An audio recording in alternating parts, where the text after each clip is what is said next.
Welcome back to our series on letting it go. It, meaning anything that we need to let go of to forgive ourselves. I'd like to start today with Mark 11:25, which says, "And while you stand praying, if you hold anything against anyone, forgive them, so that your Father in heaven may forgive your sins." I think there are three big points in this scripture. First, the scripture frames this concept around praying, which is simply conversation and communion with God. This isn't about our relationship with people we aren't forgiving. This is about our relationship with God. When we have unforgiveness in our hearts, it impacts our communion and relationship with Him. The second big point here is that, in connection with God, we need to forgive anyone we're holding something against so God can forgive us. His forgiveness of us then is related to, and some could argue, dependent upon, our forgiveness of others. I think a better way to say this is that our willingness to forgive others demonstrates a character that imitates God's character.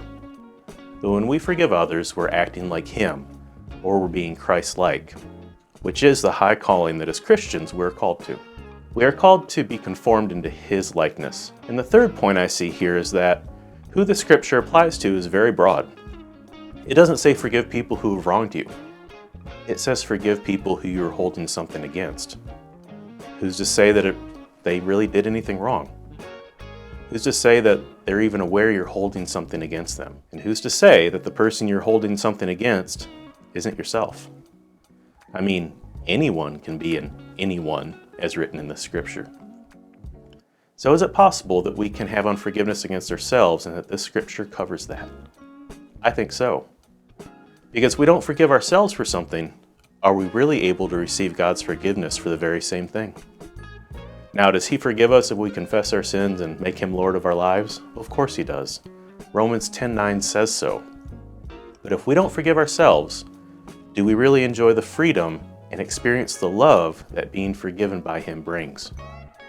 I think the scripture is less about making sure that we're going to heaven and more about us receiving His love for us here and now.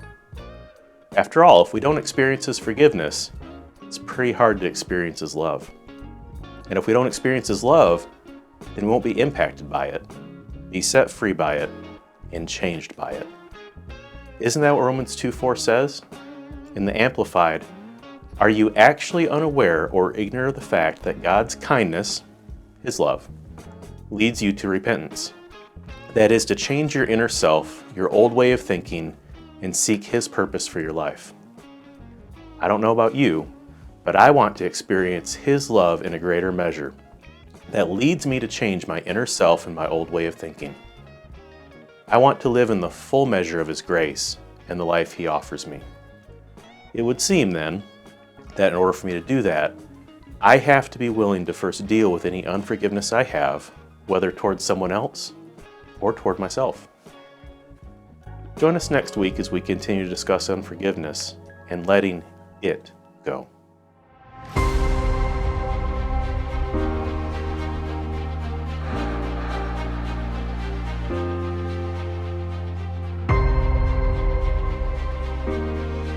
What you're doing here is exciting. We're an opportunity for us to see old friends and to make brand new ones this week.